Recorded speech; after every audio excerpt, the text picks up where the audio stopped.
Assalamualaikum. I am Maria Fayyad and welcome to the 15th lecture of Developing Your Research and Project. Welcome guys. I hope आप लोग enjoy कर रहे होंगे अपने lectures को, understand कर रहे होंगे कि हम किस तरह जो है आगे बढ़ रहे हैं चीज़ों के साथ. और today is our 15th lecture और learning capacity आपकी भी बढ़ रही होगी और बहुत आज मज़े का टॉपिक है. हम जा रहे हैं टूवर्ड्स योर मैथडोलॉजी. मैथडोलॉजी को समझना बहुत इम्पोर्टेंट है. अगर आप मैथडोलॉजी को समझ जाते हैं तो आपकी half of research actually base होती है आपकी मैथडोलॉजी में. जब हम रिसर्च को करना स्टार्ट करते हैं तो हम पहले ही दिमाग में ये रख लेते हैं okay our topic is, for example our topic is, हम लाइफ स्टॉक का कोई टॉपिक ले लेते हैं. लाइफ स्टॉक इकोनॉमिक्स में अगर हम प्रोडक्शन फंक्शन एक टॉपिक है, ये स्टैट वालों के लिए भी हेल्पफुल करेगा और जोलॉजी वालों को भी देख लेंगे. मतलब ये दोनों इसमें इन्वॉल्व होते हैं एक्चुअली में. जो लाइफ स्टॉक आप पढ़ते हो सब्जेक्ट, उसमें आपको बताया जाता है कि स्टैट कैसे यूज करनी है एंड जोलॉजी भी, क्योंकि एनिमल को आप पढ़ते हो उसकी एनाटॉमी, उसकी फिजियोलॉजी और इसके बाद जो इकोनॉमिक का सारा पोर्शन है स्टैट भी काफ़ी हम इन्वॉल्व करते हैं. तो ये दोनों एग्जाम्पल इससे ले सकते हैं. तो जब हम मैथडोलॉजी की तरफ जाते हैं तो हम देखते हैं कि हमने एक रिसर्च स्टार्ट कर दी. ओके, प्रोडक्शन फंक्शन में हमने रिसर्च स्टार्ट कर दी. हम उस पर कंडक्ट करते हैं एक क्वेश्चनियर करते हैं.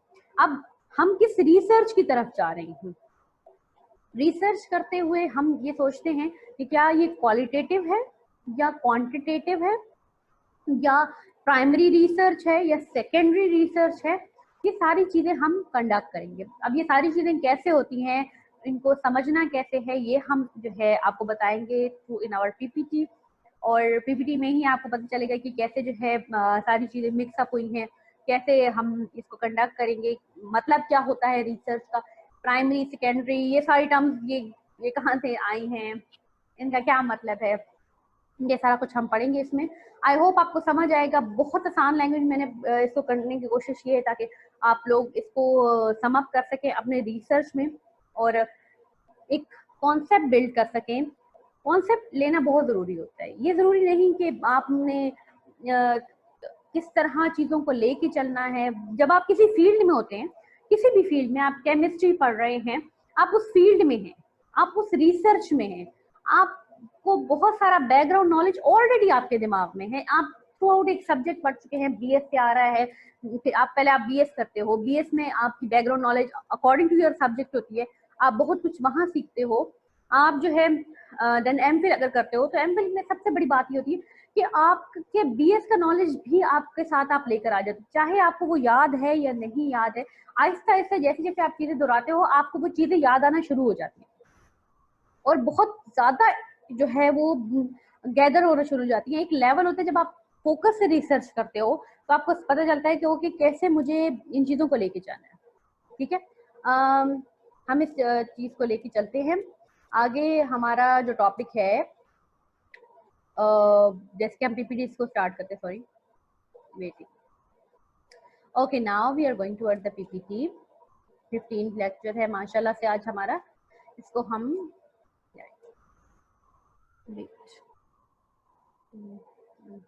Thank you. Okay, understanding research methodology. पहले हम ये देखेंगे कि रिसर्च मैथडोलॉजीज क्या होती हैं. There are so many various methodologies for the different subjects. It is possible to cover them all here. हम कोशिश करेंगे हम के कुछ जो है इसमें हम कवर कर सकें, but it is impossible for anyone to cover all the methodology. लेकिन सिर्फ जो है बेसिक कॉन्सेप्ट अगर आप समझ गए तो आप बहुत अच्छे जाएंगे. ठीक है, और इन पाकिस्तान हम कुछ मॉडर्न टेक्नोलॉजी यूज तो नहीं करते, हम कुछ बेसिक रिसर्च मेथडोलॉजीज पर ही काम करते हैं. Certain methodologies might be more appropriate for the traditional scientific topic than for the social sciences or humanity.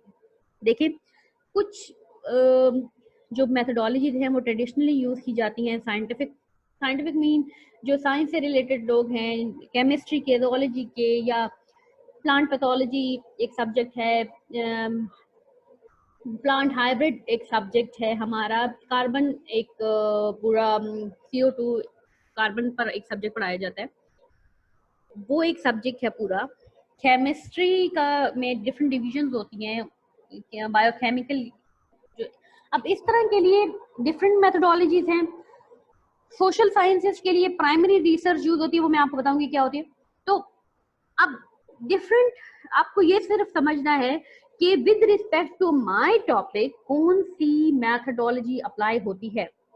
It might be effective to do an experiment whereby you test the effect of one chemical on another, but it might not be useful to conduct an experiment if you are wishing to know the option of your group of people.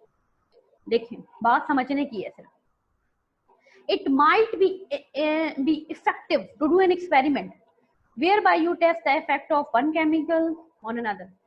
देखिए अगर आप जब तक experiment नहीं करते, आप सिर्फ opinions पर की बेस पर एक्सपेरिमेंट नहीं कर सकते कि आपके ग्रुप के लोगों के डिफरेंट ओपिनियन है, आप सिर्फ उनको लेकर एक्सपेरिमेंट नहीं कर सकते। You have to do it some practical thing.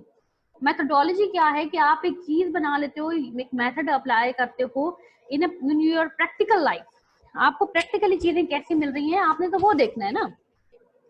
Search for research method by whatever your topic, your project align must closely with you and find an appropriate range of methodologies you choose and from.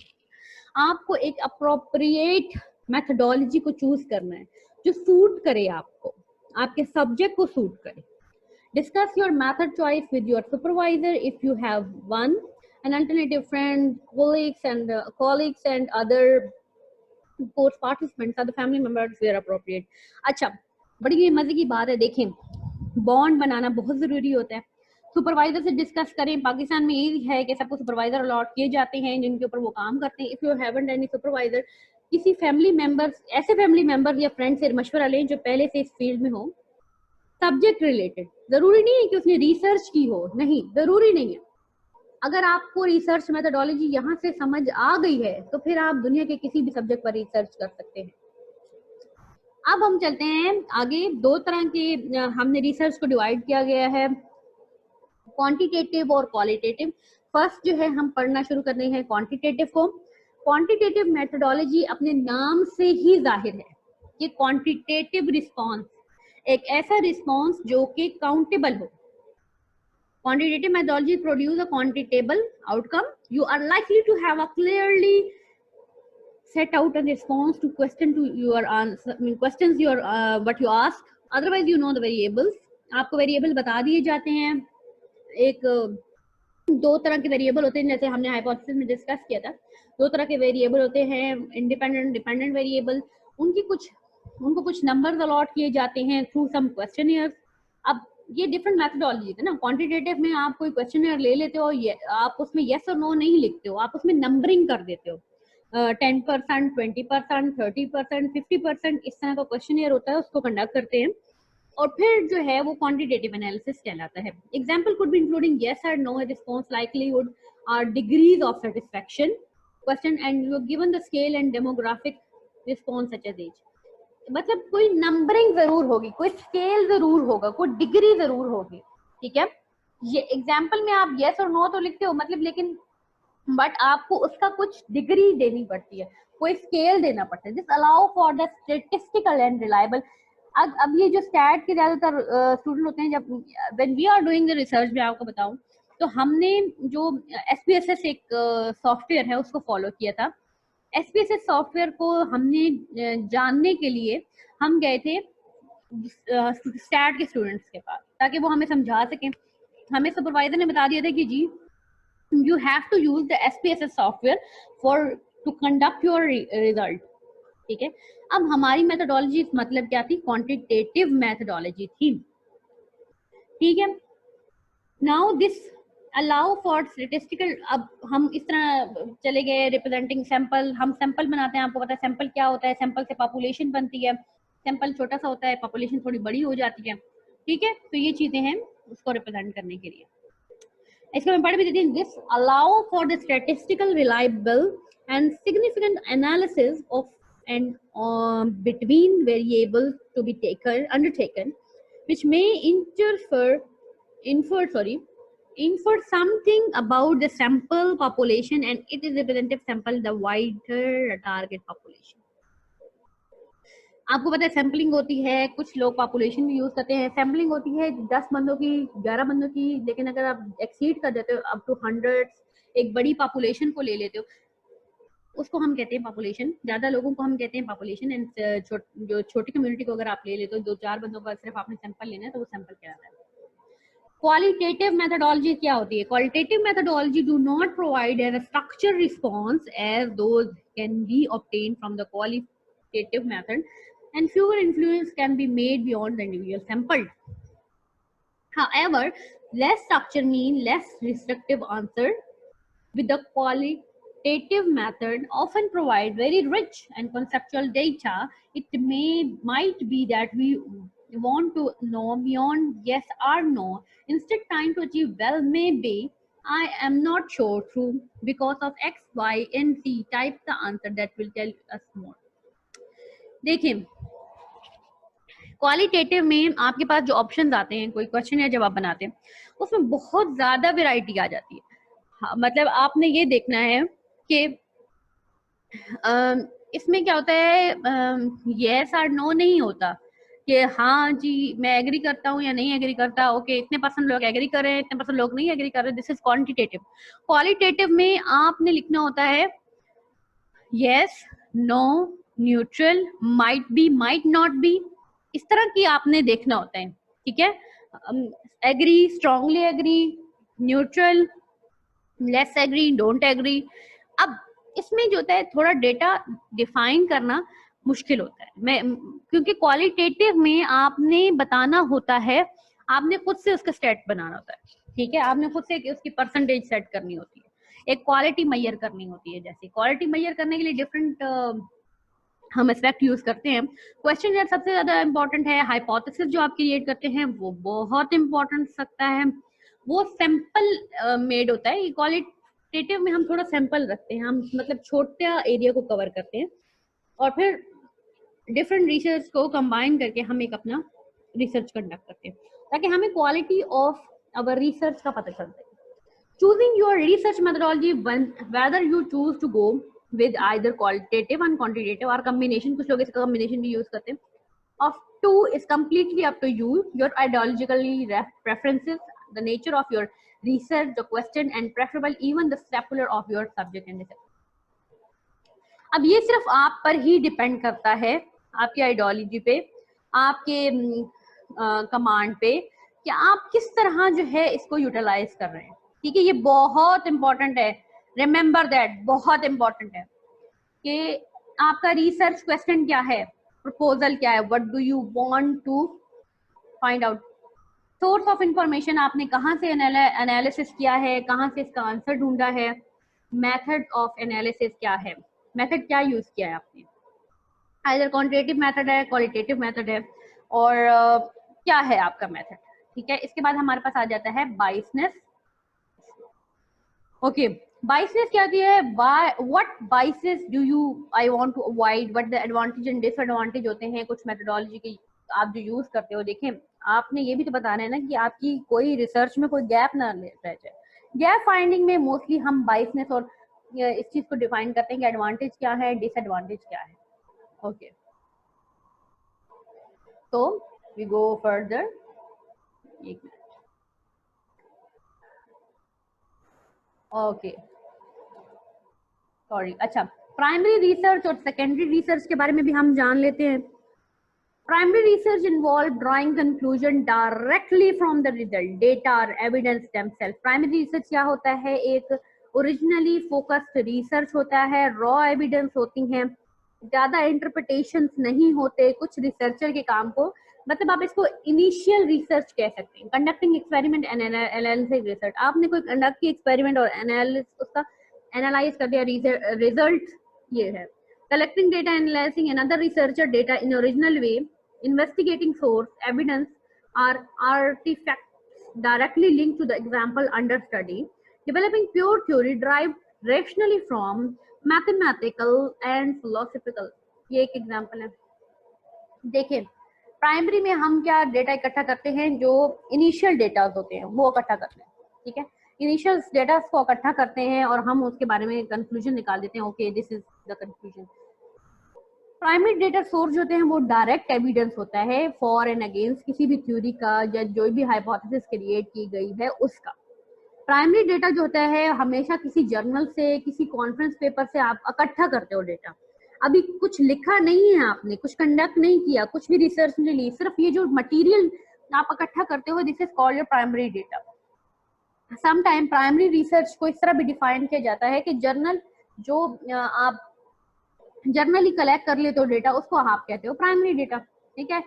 अच्छा, ये कोई book भी हो सकती है आपकी, कोई article भी हो सकता है, ठीक है।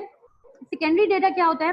Secondary research is typically focus on drawing conclusion. आप इसमें एक्सपेरिमेंट आ जाता है, डिफरेंट थ्योरीज, डिफरेंट मेथोडोलॉजीज को आप इकट्ठा करते हो, इंटरप्रेट करते हो, कंस्ट्रक्ट करते हो, उसको एनालाइज करते हो, this is called secondary data.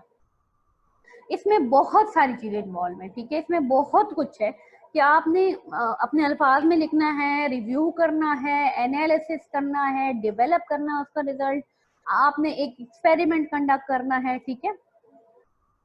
अब क्या हो जाता है कि इसमें एविडेंस इकट्ठे करने होते हैं, उस पर फिर काम करना होता है, थोड़ा ये लंबा, मतलब एक डिटेल्ड प्रोसीजर है। What is my research need to be original and what doesn't.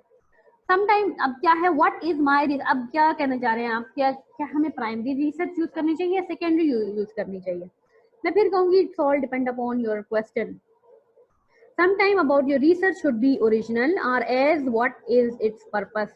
But original research can might think a lot. Looking at the old data with the new methodology is original research. Drawing a new conclusion from secondary sources is original research. Applying an existing theory to the new case of study is original research. कहने का मतलब क्या है, समझाती हूँ मैं आपको point कि क्या है कि कुछ भी आप डेवलप कर रहे हो तो दोनों को साथ रखो। सेकेंडरी रिसर्च और प्राइमरी रिसर्च को हमेशा साथ रखना ही इम्पोर्टेंट है। क्यों इम्पोर्टेंट है? क्योंकि इसमें बहुत सारी चीजें हैं।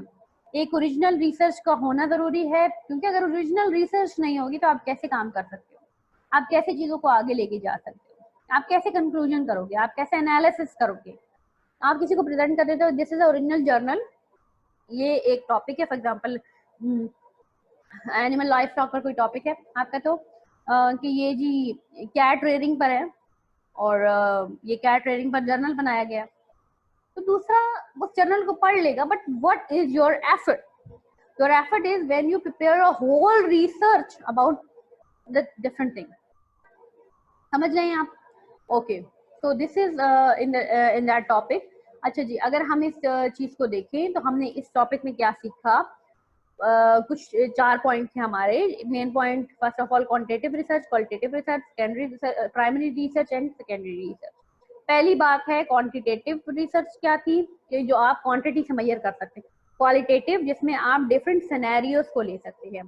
प्राइमरी रिसर्च जिसमें आप जो है ओरिजिनल ओरिजिन की रिसर्च को देखते हो, पढ़ते हो। सेकेंडरी रिसर्च जब आप एनालिसिस करते हो, रिव्यू करते हो, कंस्ट्रक्ट करते हो, मैक्सिमम करते हो, मैक्सिमाइज करते हो चीजों को, समराइज करते हो चीजों को, this is called your secondary research. Now moving further, हमारे पास क्या आपने क्या करना है, मैंने आपको पहले बता दिया था कि ये जो 3rd वीक है ये बहुत इंपॉर्टेंट है फॉर डेवलपिंग योर ड्राफ्ट। पहले तो आप लोगों ने मुझे सबमिट करवाना है अपना होल ड्राफ्ट।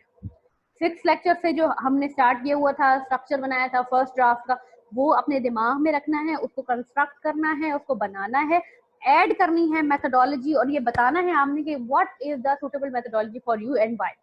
इसका आपने आंसर मुझे देना है। This is your weekend task और ये बहुत इंपॉर्टेंट टास्क है और इसको आपने कंडक्ट करना है। Thank you so much. I hope आपको ये होल लेक्चर जो है वो समझ आ गया होगा, कैसे जो है आपने डेवलप करनी है अपनी research methodology. That is really really important guys, कि आपको पता होना चाहिए आपका डेटा किस तरह कलेक्ट होगा। आपने क्वेश्चन प्रिपेयर करने हैं। Are you need any kind of SPSS like software, एक साइंटिफिक सॉफ्टवेयर होते हैं। एक्चुअली बहुत सारे स्टूडेंट SPSS को प्रेफर करते हैं, इसलिए I am using the word SPSS। और क्योंकि इसमें स्टैट के स्टूडेंट भी आ जाते हैं, वो कंडक्ट करते हैं। जो zoology के स्टूडेंट हैं या केमिस्ट्री के स्टूडेंट्स हैं, केमिस्ट्री के student might be using this software, मगर वो क्वेश्चन पर ज्यादा चलते हैं क्योंकि उनको आंसर करना होता है डिग्रीज में, तो क्वालिटेटिव रिसर्च आएगी उनके लिए, क्वांटिटेटिव रिसर्च आएगी केमिस्ट्री फॉर द केमिस्ट्री के लिए, क्वांटिटेटिव आएगी, क्वालिटेटिव भी आ सकती है, कॉम्बिनेशन रिसर्च आ सकती है। कॉम्बिनेशन रिसर्च क्या हो सकती है कि बोथ, जिसमें आपको बताना है कि दोनों चीजों को आपने कैसे आपने क्वालिटेटिव भी फाइंड करनी है, क्वांटिटेटिव भी फाइंड करनी है। अब कॉम्बिनेशन रिसर्च, अब जो प्राइमरी रिसर्च है वो बीएस के स्टूडेंट्स के लिए बड़ी काम आती है। जब आप बीएस में होते हो तो लास्ट ईयर में आपको रिव्यूज दिए जाते हैं, आपको कुछ बताया जाता है, एक टॉपिक बताया जाता है जिसका आपको बुक का रिव्यू देना होता है, कोई इस तरह की चीजें होती हैं जो डेवलप करने के लिए आपको दी जाती है, उसमें आपको बड़ा प्राइमरी रिसर्च काम आती है। सेकेंडरी रिसर्च काम आती है आपको एमफिल में, पीएचडी में, when you have to develop the whole scenario, आपको तमाम चीजों को साथ लेके चलना होता है, उन्हें कंडक्ट करना होता है, उनके बारे में जानना होता है, एनालिसिस पेश करना होता है, different first draft, second draft, conclusion, third draft, limitations और इस तरह की चीजें जो है उनको सबमिट करवानी पड़ती हैं। उनके लिए जो है सेकेंडरी प्राइमरी रिसर्च दोनों काम आती है, उनको मैटर भी इकट्ठा करना है और वो कॉम्बिनेशन रिसर्च में भी चल सकते हैं। क्वांटिटेटिव रिसर्च यूजुअली यूज होती है फॉर, पहले तो डिपेंड करता है आपके टॉपिक पे, आपके टॉपिक पे आपने किस तरह उसको लेके चले हैं, आप किस तरह उसको आगे आपने बढ़ाया है, पहले इस पर डिपेंड करता है। दूसरी चीज जो क्वांटिटेटिव में आती है वो ये आती है कि आपका डेटा किस तरह का है। याद रखेंगे ऐसा कोई टॉपिक मत चूज करें जो देखने में क्वालिटेटिव हो और आप उस पर क्वांटिटेटिव रिसर्च स्टार्ट कर दें। ये बहुत इंपॉर्टेंट है, अपने टॉपिक को, अपने क्वेश्चन को समझना। अगर आप कंडक्ट कर रहे हैं किसी की हाँ या ना कंडक्ट कर रहे हैं तो क्वांटिटेटिव है, लेकिन अगर आप उसका ओपिनियन लेना चाह रहे हैं तो इट इज क्वालिटेटिव। आप अगर किसी का ओपिनियन लेना चाह रहे हैं किसी चीज के बारे में तो इट मस्ट बी क्वालिटेटिव, को क्वालिटेटिव होगा। लेकिन अगर आप कोई क्वांटिटी मेजर करना चाह रहे हैं कि कितने लोग हैं, डिग्री ऑफ स्केल देखना चाह रहे हैं तो it is quantitative, sorry quantity है ना, क्वांटिटेटिव। चीजों को दिमाग में लेके चलें, उनको सुकून से मैप अप करें और फिर आगे की तरफ बढ़ें। It is really important.